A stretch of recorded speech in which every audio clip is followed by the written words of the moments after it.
right. My guest is here, and we're going to talk some women's tackle football as I welcome Michael Burmy to the stage. What up, Mike? What's good, Brian?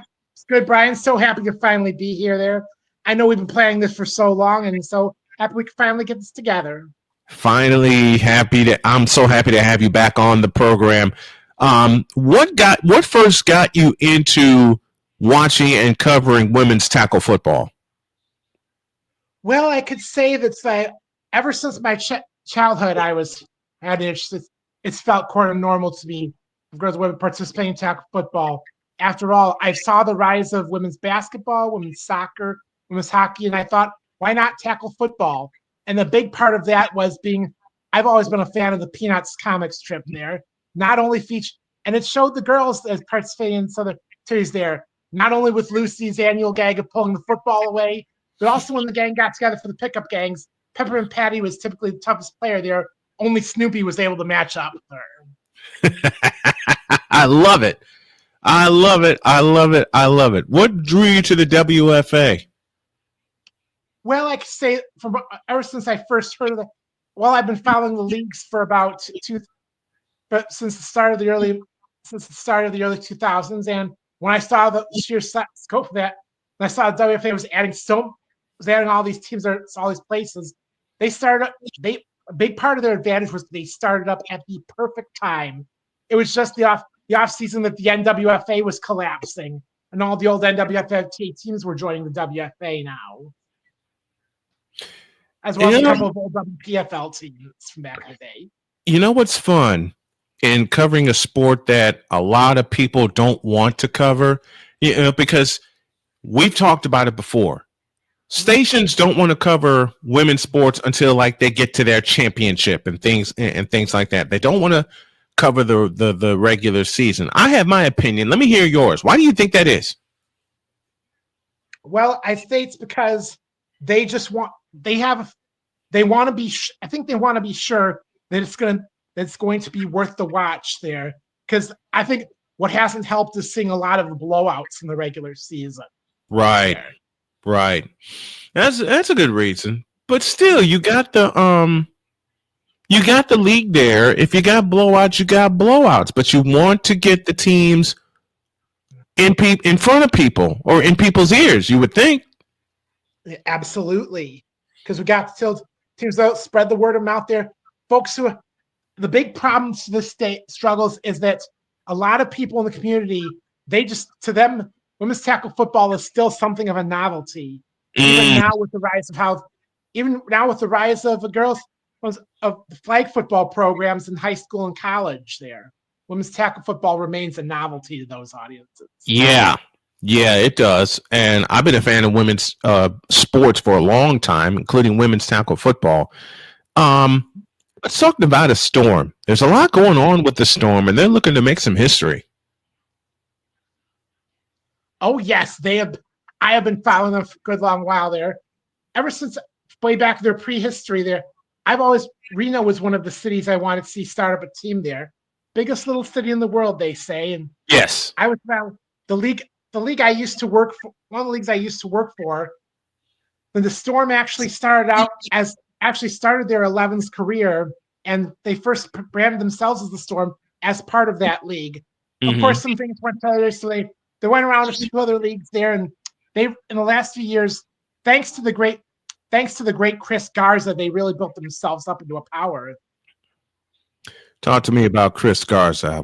How big of an effect has he had on the organization?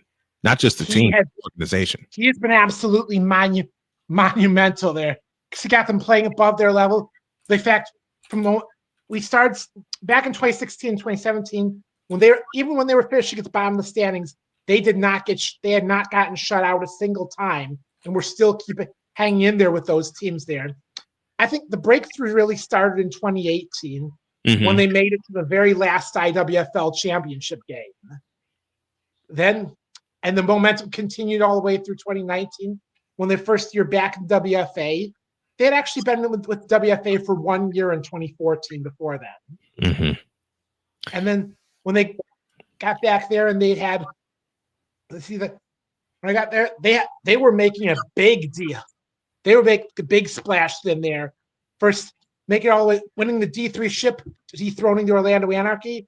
Then, after the pandemic wiped out 2020 season, Yep. 21 they won the D1 in the first year in Canton there in the Mm-hmm. Dark Age.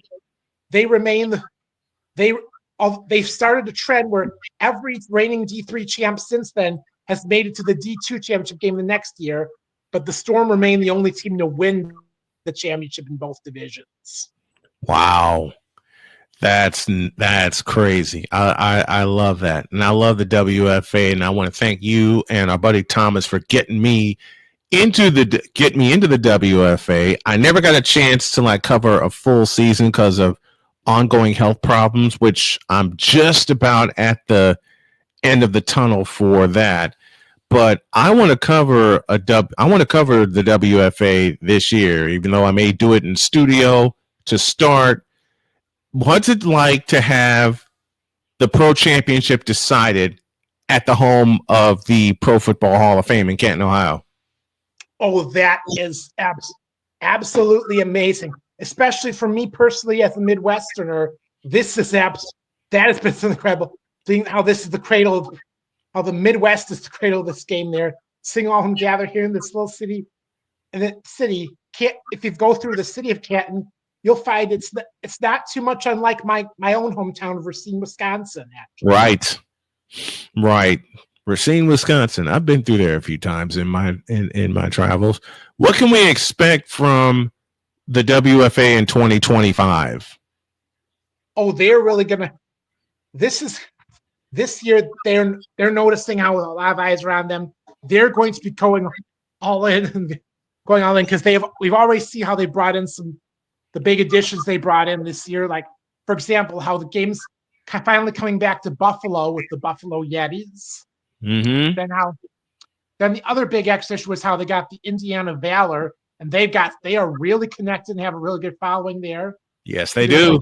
They're already hitting the ground running there, and then you see, and then one of the other, I think the most underrated addition we see there is the Salt Lake Wildcats. They are the adult offshoot of the Utah Girls Tackle Football League. Yep. They actually got way for their alumni to keep their playing career going into adulthood. As a matter of fact, how familiar are you with Sam Gordon? I'm a little familiar with Sam. Well, she is going to be making her adult women's football debut this coming season as a member of the Wildcats.